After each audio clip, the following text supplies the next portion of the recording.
Shalom. I want to give all the praise and all the glory unto Yahweh, Bahashem, Yahweh Shai, Bahashem, and Kakodash. Double honors goes out to the elder apostles of Great Millstone for teaching me the truth. Also want to acknowledge all the Akyam who are pushing the truth with sincerity throughout the four corners of the earth, all right? So I'm going to go and start in Zephaniah, the 3rd chapter.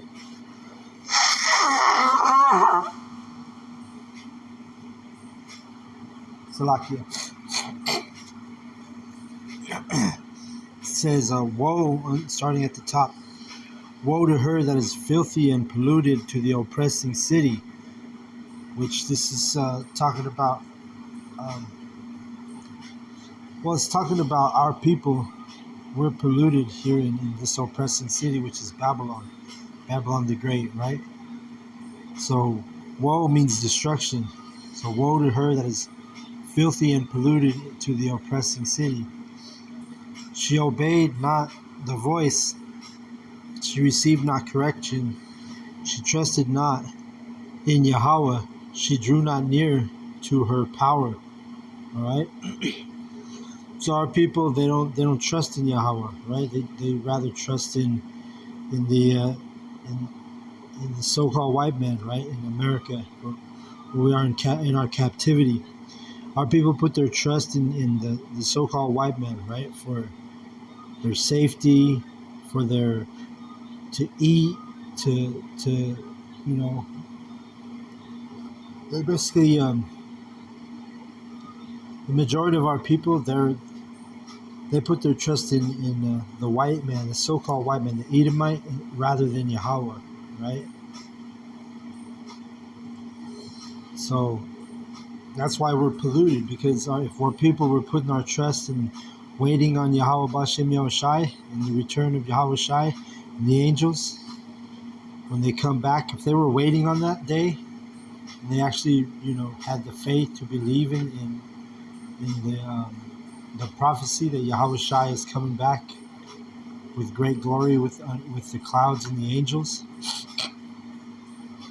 then our people would be in a better state. But they choose otherwise. They rather believe in the so-called white man, and they believe in his signs and wonders, like his technology, his medicine, his his philosophy, everything, you see. So it makes our people polluted, because it says right here in 2, it says she drew not near to her power. And the she is Jerusalem, which is Zion, right? It's a people before a place. Zion is another way of saying Israel or Jerusalem. So you got Jeremiah 6:2 tells you, I have likened the daughter of Zion to a comely and delicate woman. So that's why when we read in Zephaniah, the 3rd chapter, it's personifying the nation of Israel or Jerusalem unto a woman. That's why it says right here in verse 3, her princes within her are roaring lions, her judges are evening wolves, they gnaw not the bones till the morrow. Her prophets are light and treacherous persons, her priests have polluted the sanctuary, and they have done violence to the law. All right? And this is during the time of Zephaniah, which Zephaniah was before Yahweh Shai, so there was always a remnant. There were always prophets who had the truth, but many of our prophets of our nation were going off, right? They were sacrificing to different gods. They were, same thing they're doing now. The teachers, which is the prophet, it means teacher. So they were.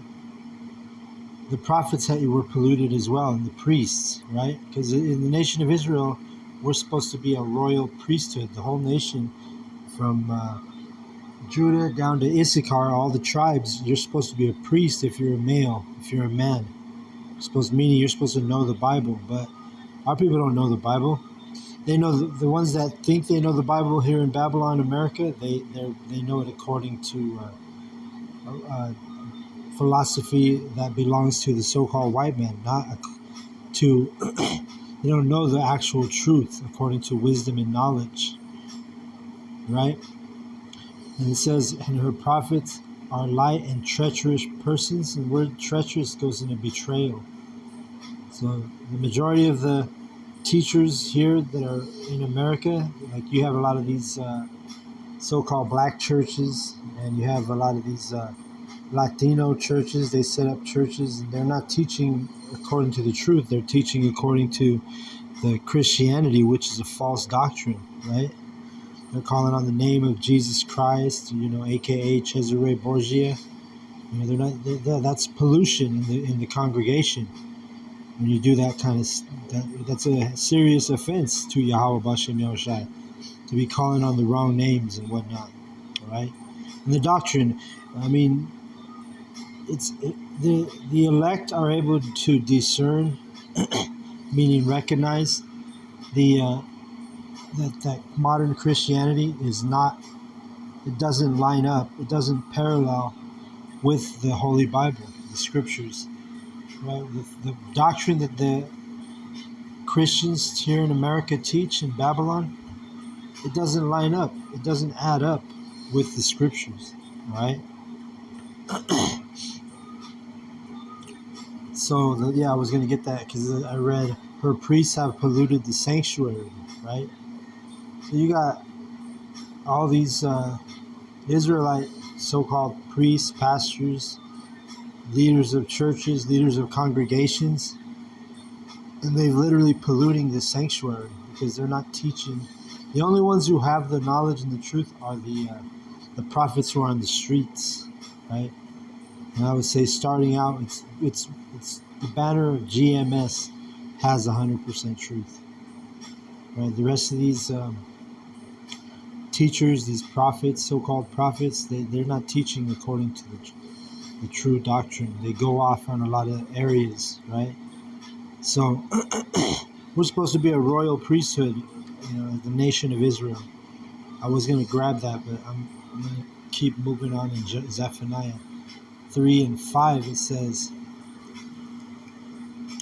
the just Yahweh is in the midst thereof. He will not do iniquity. Every morning doth he bring his judgment to light. He faileth not, but the unjust knoweth no shame, right? So yeah, you see judgment going out every single day, right? The Lord is judging different people, different individuals, different, different judgments, right? So the prophets, his true prophets, we understand the judgments, right? These other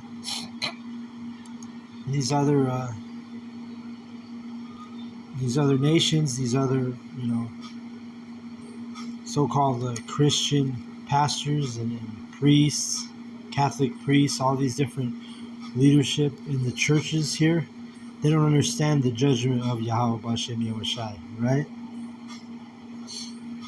That's why they will pray for America, right? Because they don't know America is to be judged. If they understood the judgment of Yahweh Bashem Yahushai, they wouldn't be praying for America to, become a healed nation. Because this nation is not going to be healed. It tells you Babylon will not be healed.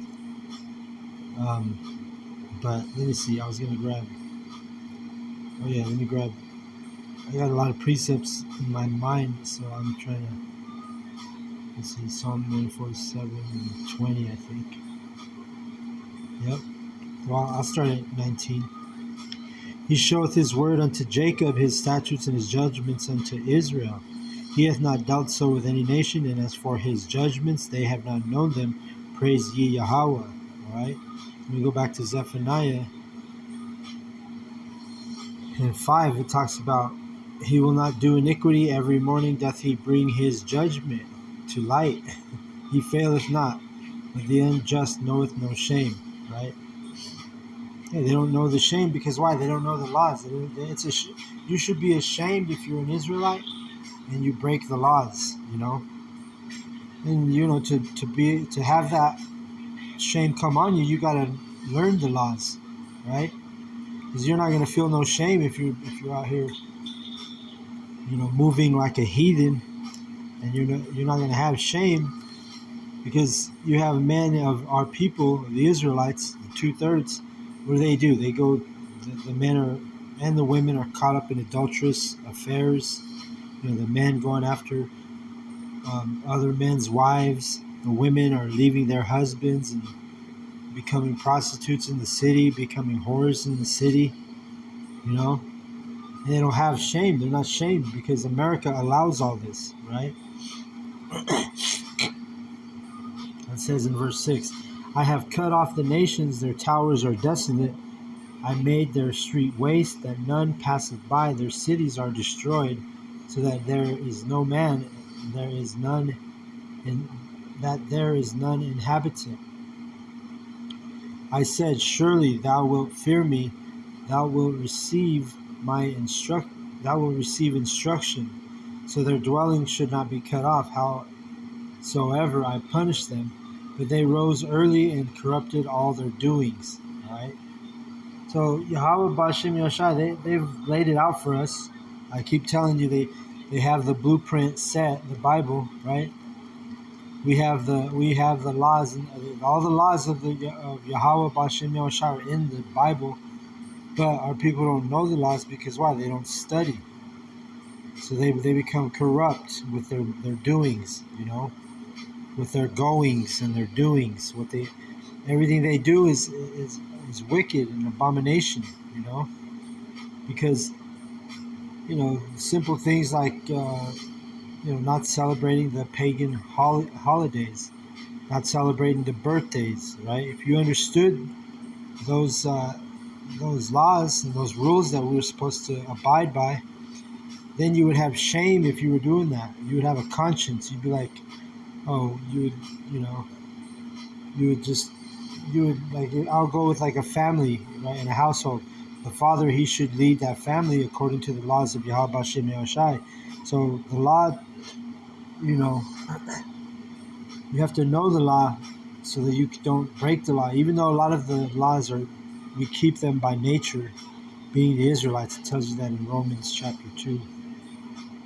But when you know the law, then you have a conscience and you're thinking about it, right? You're like, oh shoot, maybe I shouldn't go to that birthday party, or maybe I shouldn't go celebrate on, with my family on Christmas, right?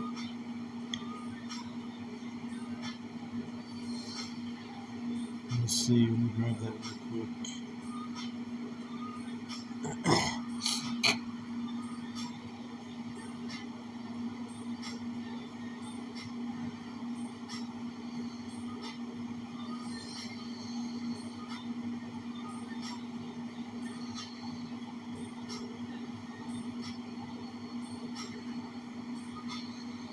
Romans 2:14, it says, for when the Gentiles which have not the law do by nature the things contained in the law, these having not the law are a law unto themselves, right? So a lot of our people, they don't know the law because they don't study the Bible. But yet, sometimes, like it says right here, they by nature, they'll keep certain laws.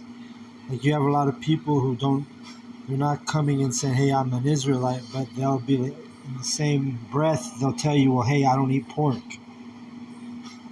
or they'll tell you, oh, well, I used to be a Jehovah's Witness and I don't celebrate holidays or birthdays and whatnot. And it's natural to them, right? But they don't know, well, like I say, the Jehovah's Witness, I use that as an example because they actually got that part right, even though they don't have 100% of the doctrine correct, but they got that part right where they don't celebrate the holidays and the birthdays. So our people who are in that madness, they were taught.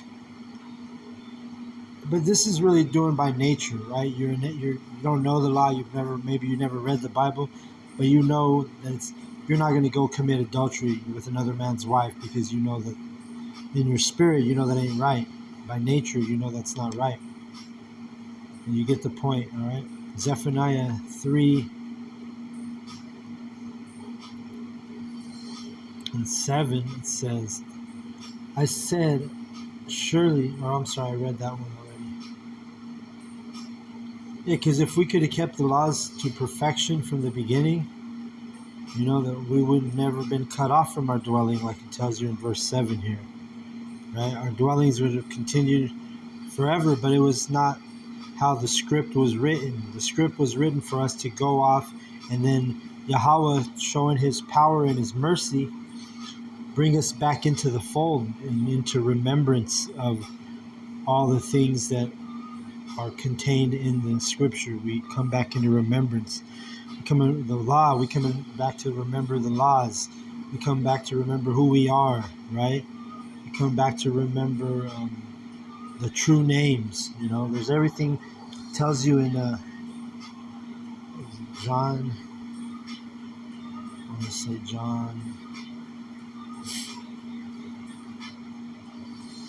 14 and 26. It says, but the Comforter, which is the Holy Spirit, whom the Father will send in my name, he shall teach you all things and bring all things to your remembrance whatsoever I have said unto you. So there you go. We're reminded about the coming to remembrance of like this whole awakening of the Hebrew Israelites and the prophets on the streets.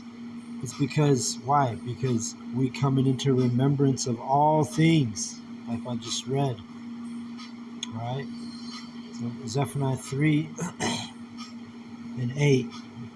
You know, we remember who we are. We're remembering, come into the remembrance of the true names of Yahweh Bashem Yahushai. You know, verse 8. Therefore wait ye upon me, saith Yahweh, until the day that I rise up to the prey. For my determination is to gather the nations, that I may assemble the kingdoms, to pour upon them mine indignation, even all my fierce anger, for all the earth shall be devoured with the fire of my jealousy. Right? Because Yahweh Bashem Yahushai, Yahweh is a jealous power. He's a jealous God. And he's literally, it makes him pissed off to see the Israelites, his people, you know, going off and doing all wickedness and all manner of wickedness, all manner of, you know, setting up false idols. Because remember, he's likened the nation of Israel, Zion, to a comely and delicate woman. So if you have a woman and she's comely, which that means beautiful. If you have a beautiful woman and she's a delicate woman, you will treasure that woman, right? And so he treasures us, but because of our spiritual whoredom, you know, he gets jealous and makes him angry, just like a man would get angry and jealous of his woman if she was being an adulteress, right?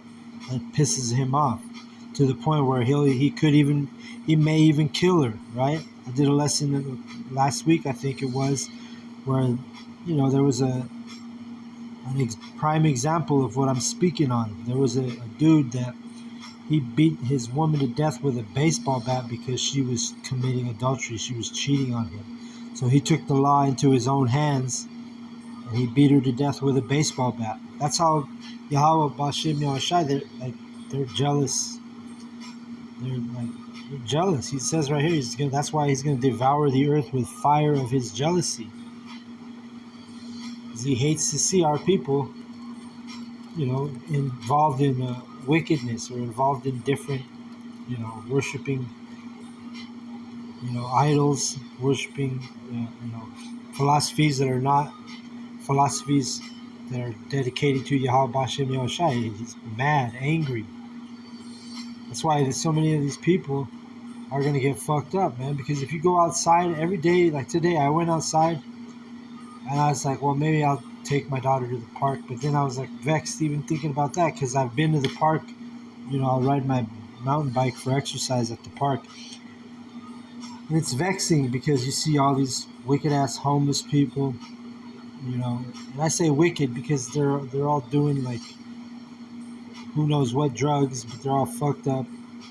They leave their like stench and their filthiness just all over the park. And it's like you can't even enjoy a day in the park without coming across this wickedness. That's not even mentioning all the homosexuals, the gays and lesbians that are out in the public every day, and they're bold in these days. There used to be a term being in the closet, and that thing is a thing of the past. I don't know anybody who's in the closet anymore. These people, they have their month dedicated to them, which they call it Gay Pride Month, and they're prideful. Before, they were afraid to come out and admit they were gay or lesbian. Now they're proud to be gay and lesbian. That's the vibration that America has, pushed on the whole world. And really, you look at, it's the government your presidents, your vice presidents, they go fly out to different countries and they push forth their ideology, their philosophy, their wicked vibrations, So this is the way the so-called white man is wicked, right? So he does all that shit. It's just pushing that wicked gay, lesbian vibration all across the planet Earth. Verse 9. For then will I turn to the people a pure language, that they may call upon the name of Yahweh to serve him with one consent. And that pure language, we're going to call on that pure name, which is Yahweh, and his son is Yahweh Shai, right? And it's one consent, meaning, everybody's going to be involved in those names. It's not going to be like right now where you got the majority of the world calling on, idolatry, idols they set up like Jesus Christ or, whatever idol you can think of that's not Yahweh B'Shem Yahweh Shai. In that day, it's going to be a pure language. What's that pure language? It's going to be the Hebrew. All right? And the way we know through faith and through our elders have taught us the names, which is Yahweh B'Shem Yahweh Shai. All right? Verse 10. From beyond the rivers of Ethiopia, my suppliants, even the daughter of my dispersed, shall bring mine offering. Right? And who's been dispersed? It's been our people. The word dispersed, it means like scattered, right? Let's look it up real quick. Dispersed.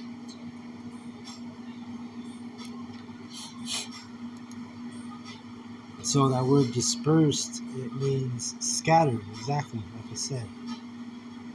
So distribute or spread over a wide area, or to go or cause to go in different directions or different destinations. That's our people. We're dispersed, the Israelites. We were scattered among all the nations, right? Dispersed among all nations. 11.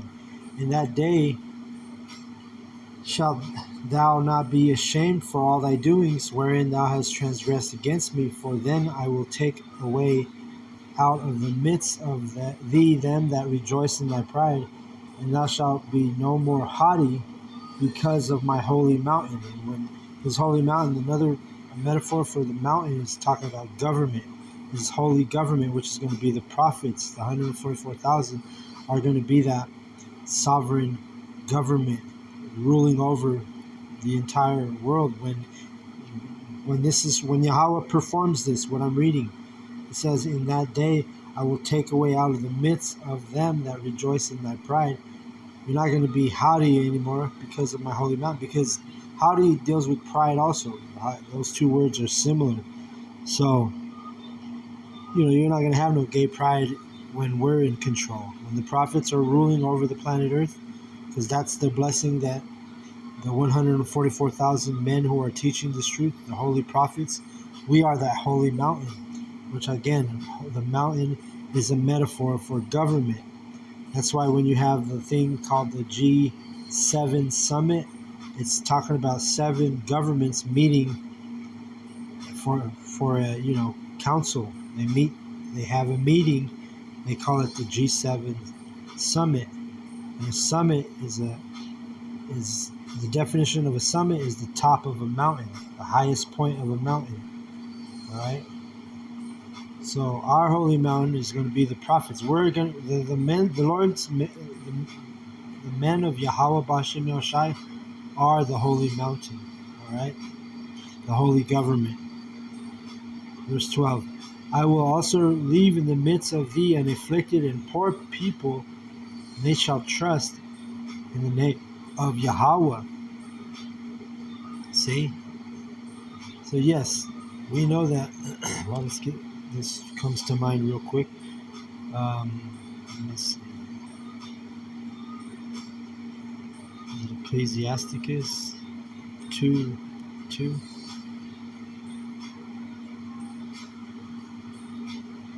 Yeah, because I read in Zephaniah, it says, I will also leave in the midst of thee an afflicted and poor people, and they shall trust in the name of Yahweh, right? So it says right here, I'll start at 2:2. It says, set thy heart aright, meaning set your mind right, and constantly endure, and make not haste in the time of trouble. Meaning, because you go through this trouble, because you're afflicted and you're poor, it doesn't mean you just forget about the truth.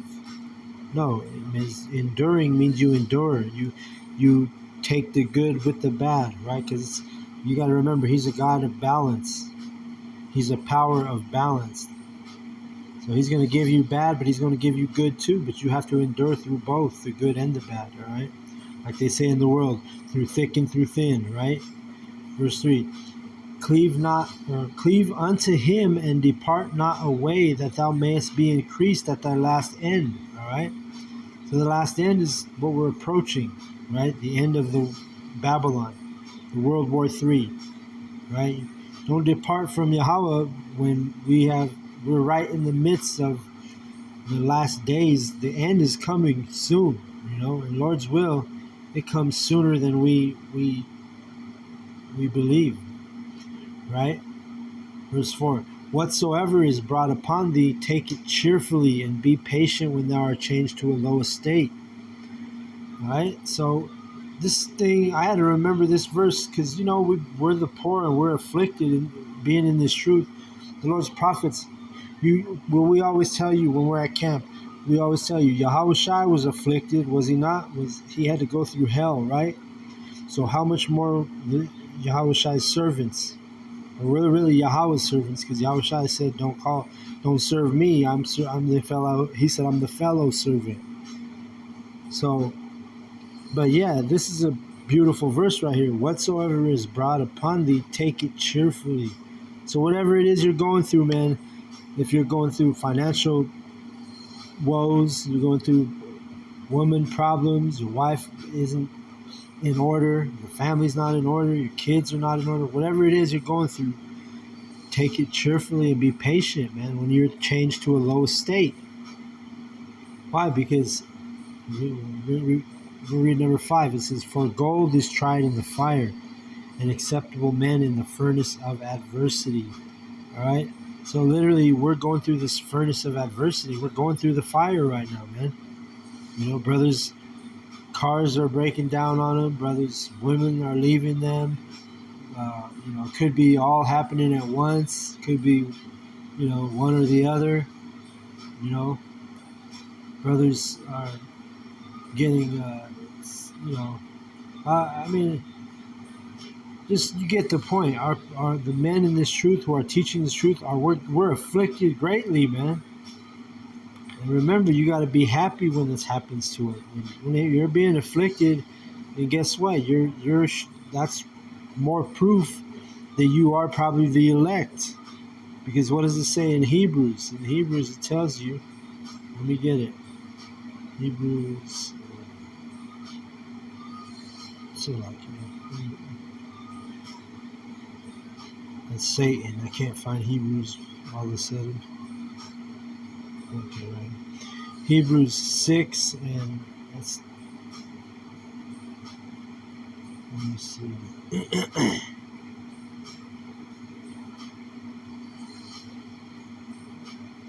might be 12. I always get this verse mixed up.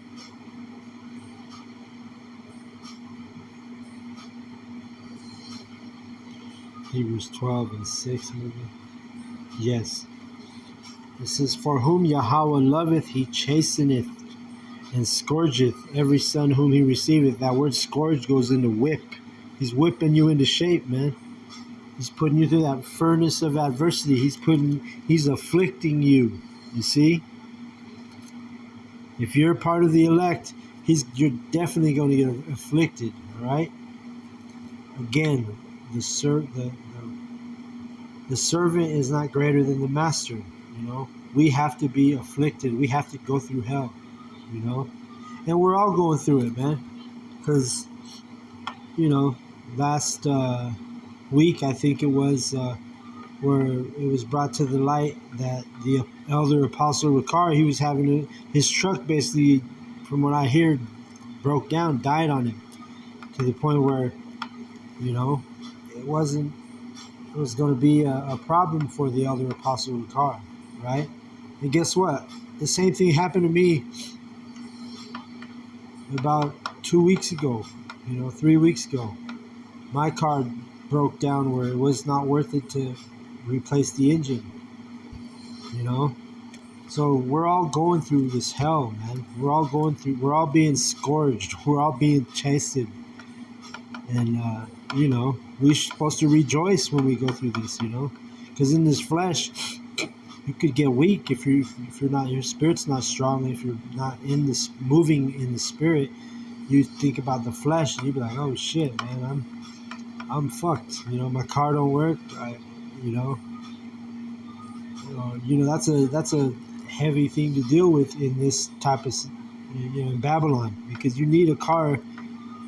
I mean, you don't need one, but it makes things way easier for you to, handle yourself in this wicked ass place. But anyway, I'm kind of rambling, so forgive me. But verse 7, if ye endure chastening, Yahweh, the Most High, dealeth with you as with sons.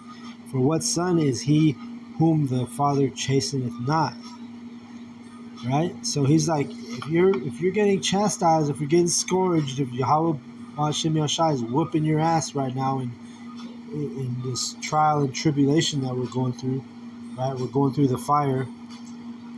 Well, guess what? He says he's dealing with us as a son. For, it's like with your own kids. You're going to discipline your kids. You may take your kid home if your kid messes up in the public. You take your kid home and you give them a good whooping, a spanking on the butt. You're not going to be doing that with other people's kids, right? No, you do it with your kids. Because why? Because you care about your kids. It's the same thing with Yahweh Bashim Yahushai, right? That's hold on.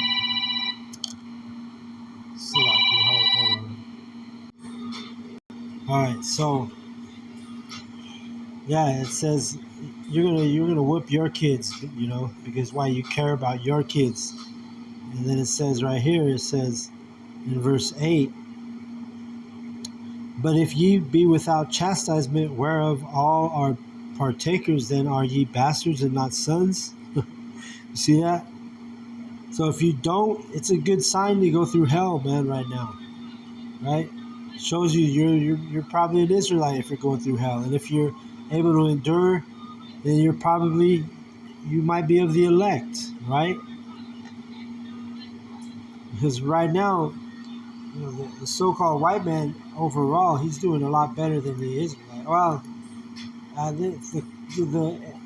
the curses are falling on the enemy right now. We're in that time, but there's a verse in the book of Job where it says that the so-called white man is talking about the wicked, which is the Edomite.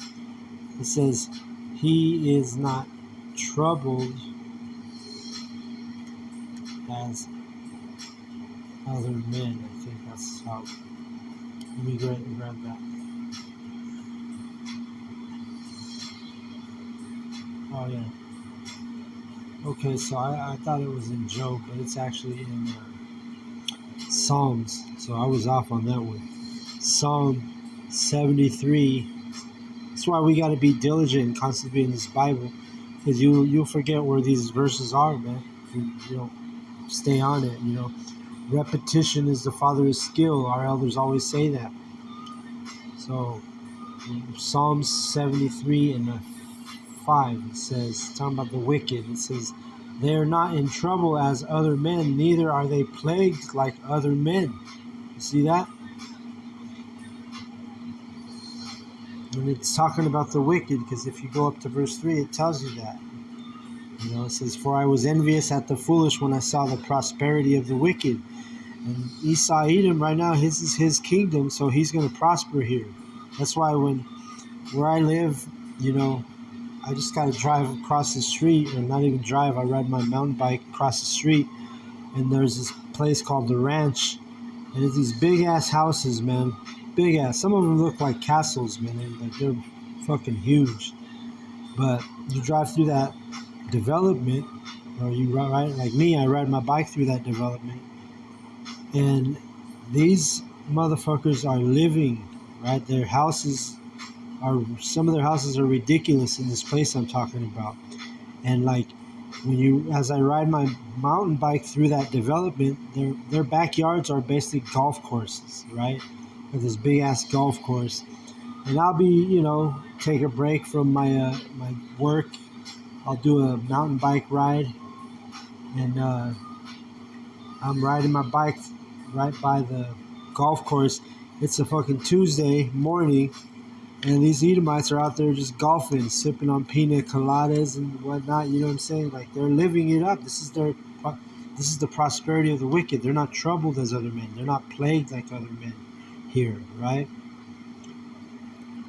But that's all about to change, because like I mentioned before, that the curses are going to fall on our enemies, and we're going to witness that, right?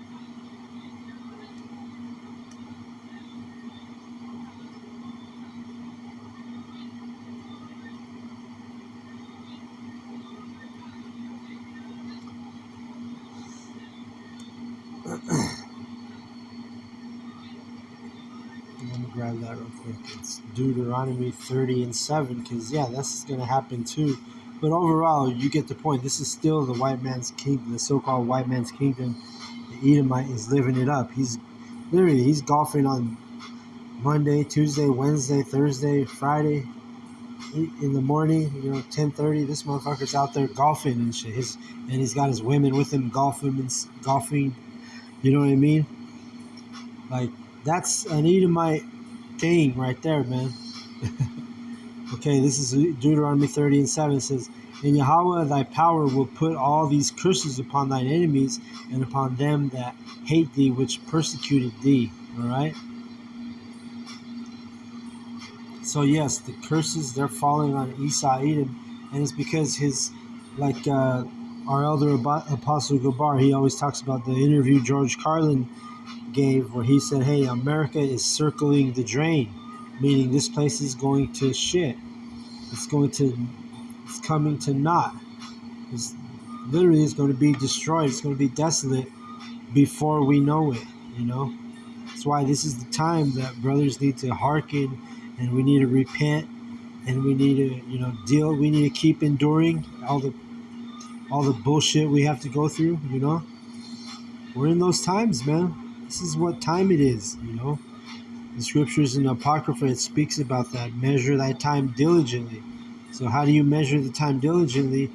When you see all the prophecies coming to pass, and they're on the news and they're on the TV, and you see these prophecies that were written in the Bible, and it's actually manifesting, which that word manifesting means shown. I was showing you that, hey, America, Babylon the Great, is falling slowly but surely. Their dollar's about to collapse.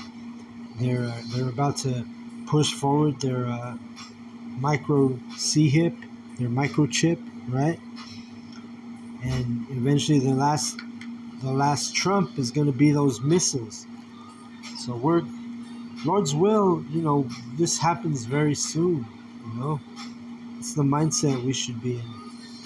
We're ready for our kingdom, man. We're tired we want to be like right now, how I read it earlier in Psalm 73 and whatever it was, 10, I think. They're not troubled as other men. The plagues are not on them as they are the other men, or they're not plagued. That's what we're going to literally trade places with the so-called white men, Because in the kingdom, that verse is going to apply to us. We're not going to be troubled. We're not going to be plagued. You see? So, again, I must be rambling a little bit, but it's all through the Spirit, brothers. So, bear with me here. I'm going to get through this chapter, and then I'll call it a night. All right? So, it says in verse 13, the remnant, and the remnant is another word for remnant is the elect, right? Or the chosen. The remnant of Israel shall not do iniquity nor speak lies, neither shall a deceitful tongue be found in their mouth. For they shall feed and lie down, and none shall make them afraid. All right? So it doesn't tell you the whole nation of Israel is going to be speaking without deceit in their tongue. No, the remnant. When you go into that word remnant, it means the remaining, which is, literally the remnant is the elect. Okay? That's why we teach according to the truth and the knowledge. We don't sugarcoat anything. We don't hold things back. We're not worried about offending you. When the Spirit jumps on you, you ain't worried about offending anybody, man. It could be a fine-ass woman, that Spirit jump on you, let that Spirit jump on you, and you're going to just speak, and that she's liable to get offended by what you speak on. And this is why, because there's no deceit found in the elect's mouth. No matter what it is you're saying to who, no matter who you're talking to about this truth, you're going to always keep it real and according to knowledge and wisdom, right? You're not going to change it up, Like, I'll give you an example. We have a multiple wife doctrine in the truth, right? That's what the Bible is. If you believe the Bible, then you should believe in men having multiple wives, right? But if we sugarcoated that and told our woman, because I'm speaking from experience, I could have sugarcoated and lied to my lady, my ex, and said, hey, guess what? There's only you don't have nothing to worry about. There's only one we're only able to have one wife. If I would have said that, then I would have been speaking lies, right? But it takes a special person. I'm not even gonna say woman, because these women, the majority of the women are not ready for that part of the truth. Listen, I'll leave it at that. But I'm giving you an example. We don't have no deceitful tongue in our mouth. All right? Verse 14. Sing, O daughter of Zion. Shout, O Israel. Be glad and rejoice with all the heart, with all your mind, O daughter of Jerusalem. The Lord hath taken away thy judgments. He hath cast out thine enemy, and the King of Israel, even Yahweh, in the midst of thee. Thou shalt not see evil anymore. Right? When he sets us up in this kingdom and where we get overcome the devil, the so-called white man, when Yahweh Bashem Yahushai visits the earth, World War III is popping off, and then you're going to see what you call UFOs crack the clouds and basically finish off the war, right? It says it's going to take only 1 hour to destroy Babylon. When that stuff happens, and it will happen because it's written in these holy scriptures, right?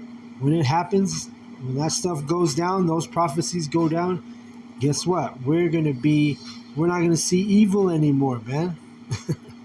We're going to have the power. We're going to have, we'll be in the driver's seat in that day, all right? It says, like in 15, it's a beautiful verse. Let me read it again. Yahweh hath taken away thy judgments. He hath cast out thine enemy, right? And right now, even 2/3 of our own people are our enemies, right? So, hey, it's going to be a lovely day for the elect, man.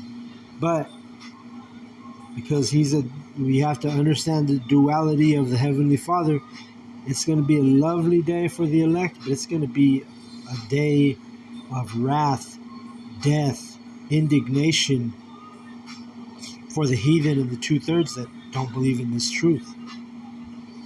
Verse 16, in that day it shall be said to Jerusalem, fear thou not, and to Zion, let not thine hands be slack. So you know what I mean?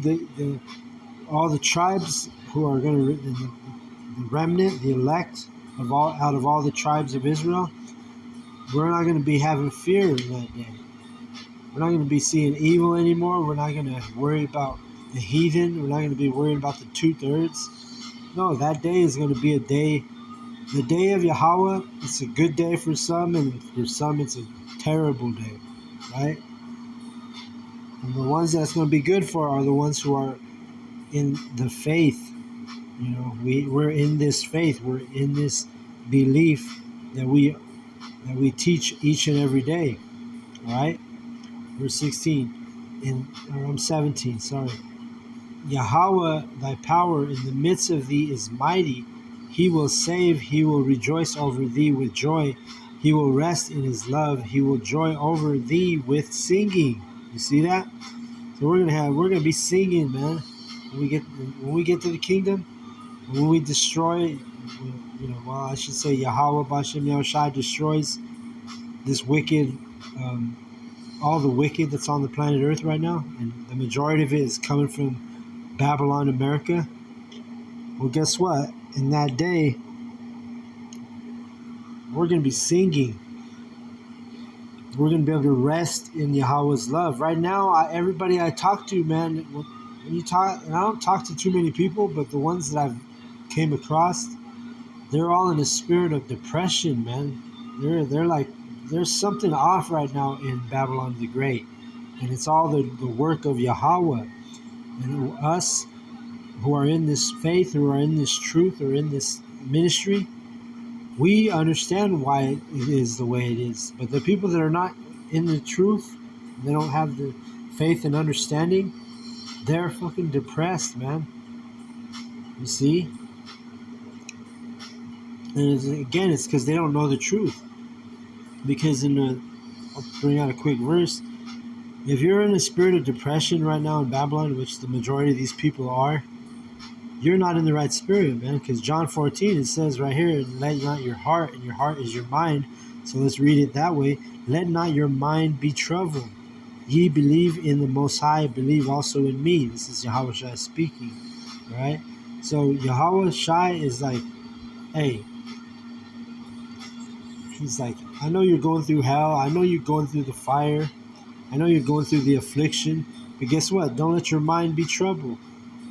Believe in Yahweh. Believe also. And we read it in Ecclesiasticus. Trust thee in Yahweh Ba'ashem Yahushai.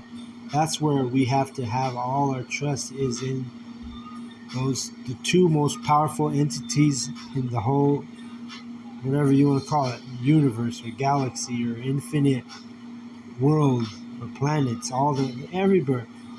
Those two are the most powerful beings, entities ever. And Yahushai is telling us, don't let your mind be troubled. Believing in the Most High. Believe also in Yahushai. It's simple, man. For the elect, it's simple, right? For the remnant, it's simple. We can easily do this. Put our trust in Yahweh, right? It's the 2/3 of the heathen that they can never come to the terms with this. The only way they come to terms with this is they got to learn the hard way. Like your parents used to always tell you, yo, you're going to learn the hard way. Well, guess what? That's how the 2/3 and the 2/3 and the heathen are going to learn the hard way. And they're going to learn the hot way, because it's going to be nuclear fire that's going to be burning them up. See? And this lesson's gone longer than I intended it to, but hey, it's all through the Spirit. Verse 18, it says, I will gather them that are sorrowful for the solemn assembly, Salakia, who are of thee, to whom the reproach of it was a burden, right?